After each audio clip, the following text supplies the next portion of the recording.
The former cow queen has now hung up her cowgirl hat, but not her spurs, and is reign of Florida's mother of marijuana. I present Holly Bell. Welcome.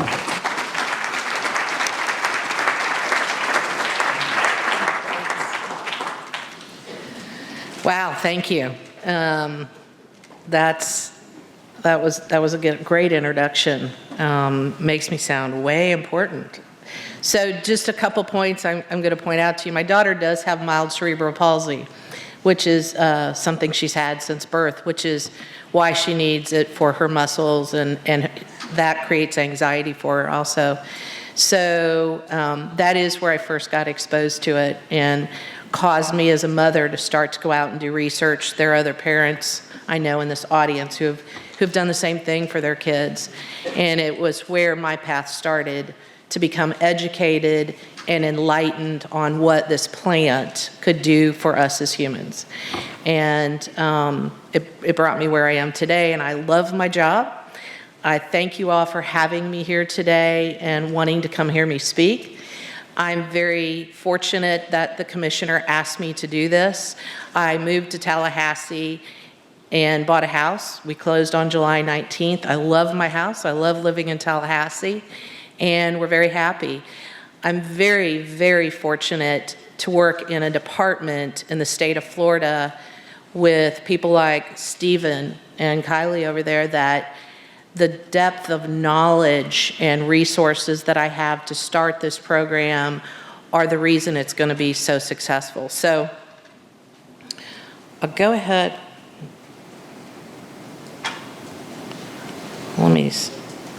Somebody want to help me get my presentation up here?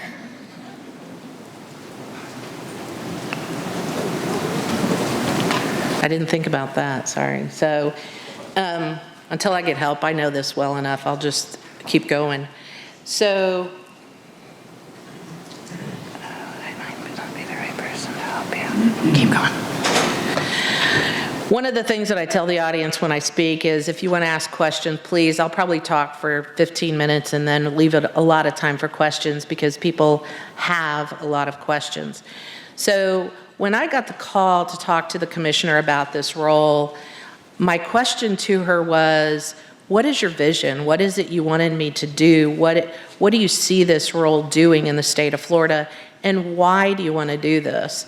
And she gave me a very clear outline of what she thought would be a great program for farmers, consumers, and all Florida residents. And that's what I came down here to do every day. Longtime banker, retired after about 30 years. My niche in banking was actually entertainment banking. And I banked anybody and everybody in the entertainment industry you could think of. That's where I first got exposed to cannabis, and oddly enough. So getting people help in the cannabis space and watching some of my clients brand their image to the cannabis world was very educational for me early on. A lot of my consulting was done free of charge because I was a banker, and that was taboo to work in that industry with those people, is what was told to me. So I actually did a lot of it for free on the side without telling my employer, or I would have lost my job. So one of the things that I am going to say, and I know a lot of people in this room know this, but I reiterate it because I think it's important that we come up with consistent messaging for the industry. I love the advocacy that has gotten our industry where it is. Now I see us moving to a new phase that it's being widely accepted, and we all start using some common language that will reverse the stereotypes that have been put in place for so many years. So the first thing I always tell everybody is, let's remember what the Farm Bill did. It did one really important thing for me, and that was it redefined the cannabis sativa plant into two varieties. One which has a THC Delta 9 content of 0.3 or less, and we now call that industrial hemp. And why that is so important is because that took industrial hemp off the Controlled Substance Act It is no longer a scheduled drug. Therefore, it is no longer illegal at any form, any way, anywhere. It can be transported across state lines. Money revenue can go across state lines. Should be no issues banking it. That's very important. When I got down to Florida, the bill in Florida that we got passed did that very same thing because Florida had the same definition as the federal level. So that's one of the very first things we worked on to get that reversed. So a brief history of hemp that I also like to talk about is settlers were required to bring hemp seeds with them, vital part of survival. And when I've been out researching some fun facts recently, I've stumbled across some things that I haven't necessarily verified, but certainly caused me to smile and chuckle. The kite string that Benjamin Franklin was holding, they say, is made out of hemp because he grew hemp and spun hemp. The very first practice flag that Betsy Ross made, they believe she used hemp cloth because she wove hemp cloth. The very first drafts of the Declaration of Independence, hemp paper, because hemp paper was used widely and made widely back then. George Washington was an avid hemp grower and supporter of hemp. Where we got out of this was hemp came into clash with petroleum, in my personal opinion, and petroleum went out. But now we're coming back around and bringing it back into our world, and I think that's a great thing. They have 25,000 known uses for it, and a lot of you know that out there. Reason I bring up this slide is because there's a lot of excitement. Obviously, the room's full. Farmers actually say to me, and people who are looking to get into the industry, okay, a lot of excitement, the bubble's already happened, too many people are gonna get in, there's not gonna be any opportunities left. Normally, if a commodity only had 1 or 2 uses, I would agree with that, but we're talking 25,000 uses. That's a lot of potential, a lot of business opportunity. That's why I believe this has a very long life here in Florida with great success. Some of the uses, I mean, this is a hemp dress, 50% cotton, 50% hemp, by one of my favorite designers, Eileen Fisher. I found it online, naturally bought it, so every time you hear me speak, I'm probably gonna have it on. I'm excited for more people to make more clothes, so I'll have more to wear in different variety. This morning when I was washing my face, I used a hemp cleanser. Then I put some hemp cream on after that, CBD cream. Shampoo, same thing. A lot of different uses. Flower and leaves, what could we be made from that? These are some of the products, you all know them well. I used to use this product called BioFreeze. I'm an avid hiker, I love to hike. And the older I get, the sorer I get after I hike. So I used to use a lot of BioFreeze, no longer use that. I use a CBD pain relief cream, and it seems to do a whole lot better for me and works great. Levi is making some jeans out of hemp currently. These are some other brands that have some hemp clothes that they're making. And some of the other things, think about the number 3 industry in our state is construction. And if we could be making hempcrete, if we could be making carpet, all kinds of things, drywall in a house could be made out of hemp. Animal bedding, we've got a great horse industry down in the south part of Florida, and we have some people on our team that research that. They're already using hemp bedding for the horses, especially the high dollar horses that are so sensitive. It's easier on their bodies, and it doesn't produce dust for the respiratory system. So there are endless uses. Literally, my vision is when we plant this plant and we harvest it, there's nothing left behind. It goes to do something throughout a process. Hemp towels. Brianna's towels are out there. So I am very, very excited that we have our first towel company made out of hemp. and that she hit her goal and has a first order. So when I first learned about her, are you out there? There she is in the back. So she had a vision. She wanted to come back to Florida and make Florida a better place, and she did it, and I think that's awesome. Pioneer in our hemp industry, right there, and she is making it happen on a daily basis. One of the statistics I pulled off our website is one hemp towel can save 526 days of drinking water. She educated me as to how much less water a towel takes made out of hemp, and you have to use less detergent on it. Think about what that could do for the state of Florida. Water's an issue. What we put in our water is an issue. So we have a huge travel industry. If we could get hemp towels in every hotel here, think about the exponential savings in water that we could have. This is Bob Clayton. Several of you probably know Bob. He, many years ago, built in Tarpon Springs his own house out of hempcrete. We're not sure how he got the hemp here, but he got it here and he made it, and I admire him. He has shared with me and educated me on the energy efficiency of his house. It is amazing. There is no other building product out there that comes close to what he's getting in that house he's living in. It's very impressive and strong. Stand up against a hurricane. There are 3 or 4 of them also in Asheville, North Carolina, too, and all of them across the board get the same results on the energy efficiency. I love to put this one up here because Porsche actually made this car out of hemp parts last year, and they run this race car. Most European car manufacturers use some kind of hemp composite plastic in their cars. Lighter, stronger, more energy efficient, long-term for the auto industry.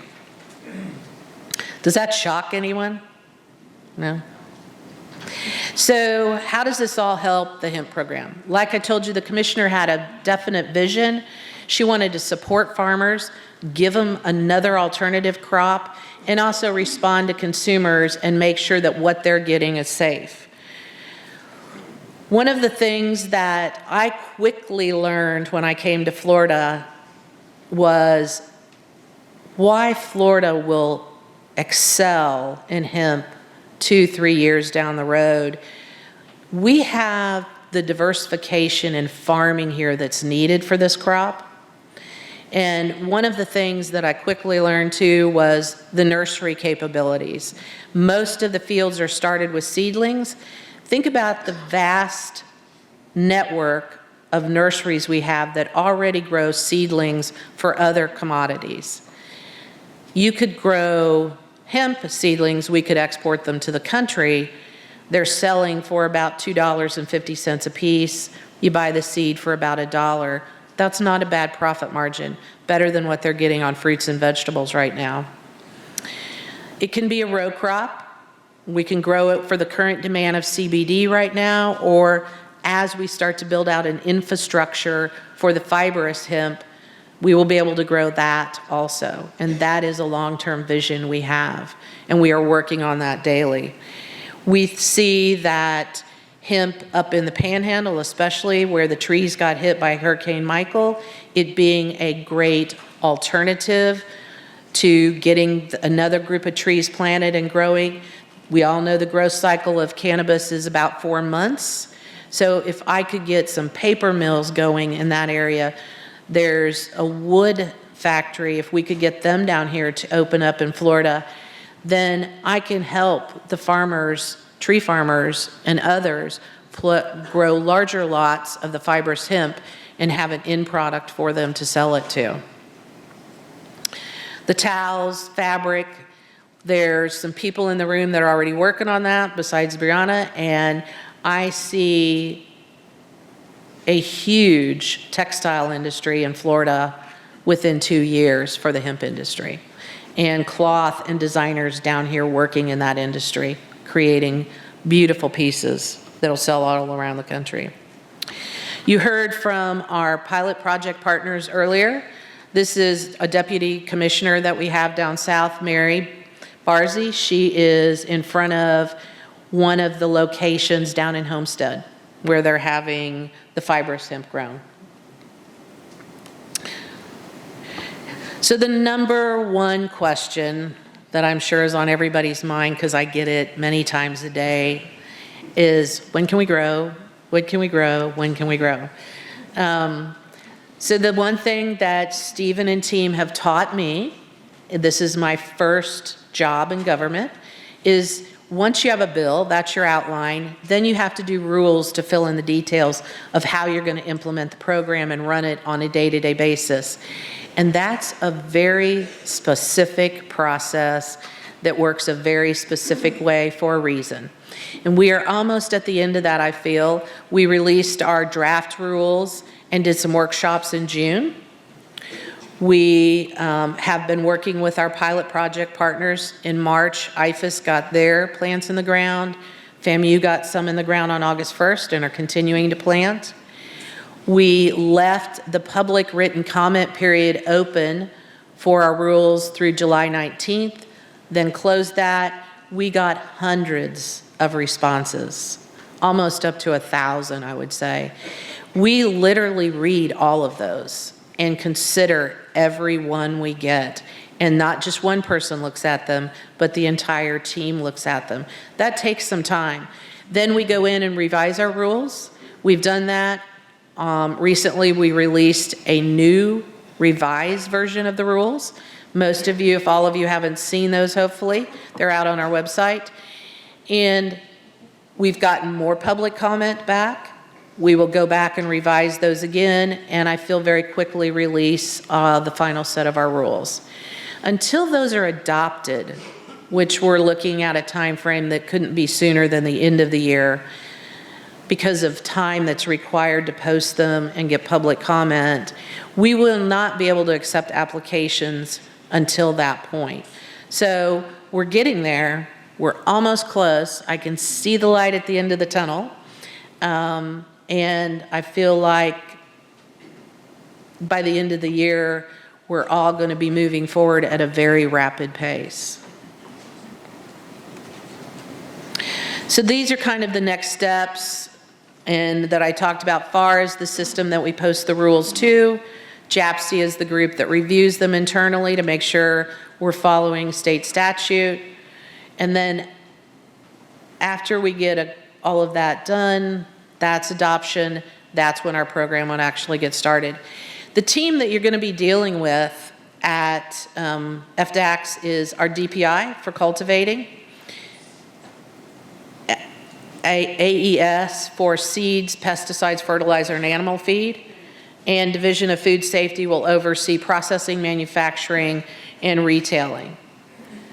We do have an extensive team that works on the project and does other things. This is our complete group. So it is a very large team that brings a lot of resources to the program. I like to show this one because this is Billy. He's our MacGyver. Our labs had to be ready to do verification tests if fields come up hot. So we were not given a budget yet for the program. So Billy took some machines and rigged them together and figured out how to get our labs up and testing. So I like to show this to show you what dedication these state employees have to be very mindful of your tax dollars and get the program up and going. Looking ahead, what are we going to focus on after the rules, final rules are posted? Education. I am concerned about education. I am concerned about people getting into the industry, not being fully aware and not having all the knowledge they need to have. We're starting to hear some instances in Kentucky and Tennessee, so you will see our team start to take a very proactive approach to getting information out there to people through our website. Automation of the processing, permit processing, we're working on that. Development of some BMPs and or some educational videos. And then our Fresh from Florida program, which we will have, and people who grow hemp that is grown here, processed, manufactured, can be labeled with Fresh from Florida and benefit from that branding that our marketing department does. So that's kind of what I had for today, to give you an update on where we are in the state of Florida with hemp. Has this been helpful? Educational? Any questions?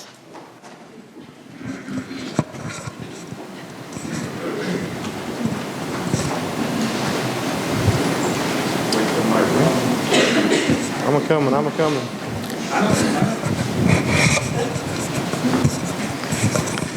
Thank you very much. Very educational. And one of the things that I wonder, all this devastation of planted pines by Hurricane Michael could be great cropland, I assume.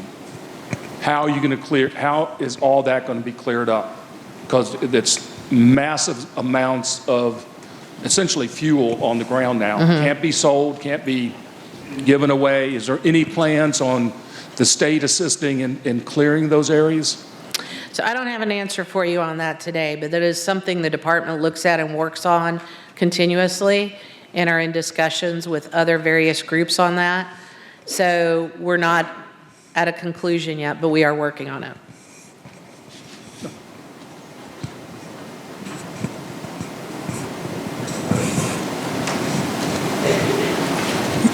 Has anybody asked the question in regards to licensing and permitting? Is it going to be for an individual? Is it going to be for the property? Is it going to be for a co-op or a corporation? Or how is that going to be presented? So licensing to cultivate, is that Yes. what? Okay. So licensing to cultivate or grow can go to an individual or an entity, but the owners of the entity would also have to give their information and do background checks. So it'll be individuals or entities. Does that answer your question? Yes, thank you. Okay. Hey, Holly. Regarding the Florida hemp brand, I know Jeff Sharkey alluded to coming in late as a state, but it also can be a tremendous opportunity in learning from the mistakes of others. What is your vision for identifying the Florida brand and potentially raising the bar on our product versus other people's products?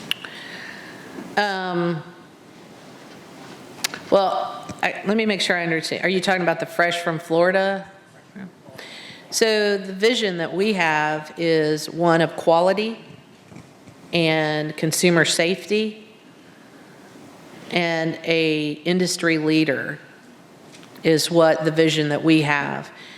And exactly how we're going to get there, we don't have all those details yet because we're still in need of a lot of research and genetics on a lot of that. So that is something we work on a daily basis too, especially with our universities. Josephine? Any timelines or proposed timelines on that Fresh from Florida branding? So the program is up and running with various other commodities now.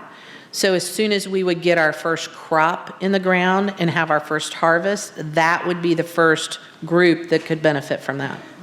And is it possible to go back one slide so I can snap a picture? Yeah, which one? Awesome. Thanks.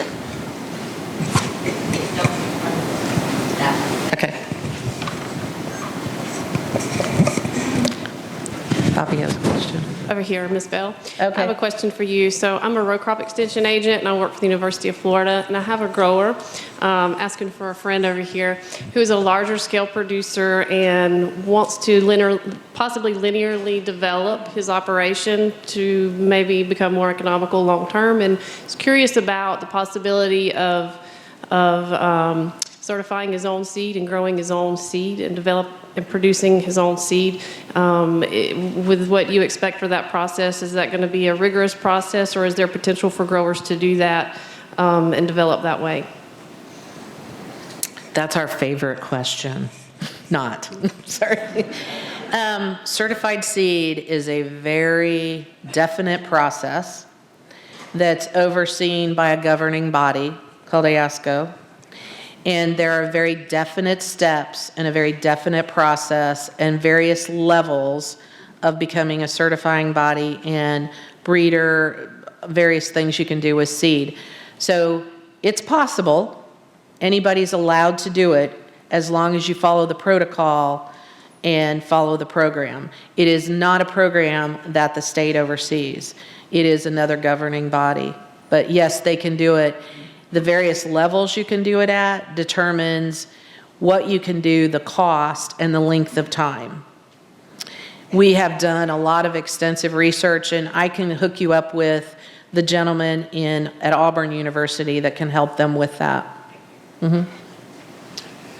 I had an interesting conversation with Brianna about the production of the towels and things, and I understand that there's not a single processor in the United States for fiber, so we have no place to have it processed here. Can't make these towels under the U.S. name. How does someone like me get in touch with someone so that this cycle can be started, or if it's already, people are already investigating it, how do we get involved in it? So that is an excellent question, and it takes networking, in my personal opinion, and a lot of networking. And it starts with economic development councils, elected officials seeing the need, and interested parties like yourself all coming to the table and talking and discovering opportunities or zones, areas where a plant could be put. And then, okay, now that we've contacted or identified a location,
seed from somebody who has authority to certify it. I'm looking at Stephen. This is the number one issue we have. Was not the number one issue we saw going into it after we got the bill. We have done a lot a lot of research on this, and I don't have an exact answer today. We work on it every day. There's a team of 5 working on it. We're getting close, but that's the best I can do for you today. Where will I find it? On your website? Yes, we will get it posted on the website, and we're very close. Also address the question of micropropagation. Yes, yes, we will. I'm going to say one other thing about the economic development. News is coming out from other states, and learning, not being the first one through the window, is sometimes a good thing, because you can sit back and watch what went wrong for the other people. And that is what I have been getting a lot of information on in the last 2 weeks from the Carolinas, Tennessee, Kentucky, Arizona, Hawaii, Nebraska. They've had some failures. And the number one thing that they have all said to me was, we should have gotten economic development going at the same time we got growers going. We needed those processors to buy that hemp, and we failed on that. So you will see me push to get the processors opened at the same time you start growing, because it's a longer process to get those plants up and going. That's vitally important. Anybody you know, go out and start researching that. It is an opportunity in the industry right now. Thank you very much. Appreciate it.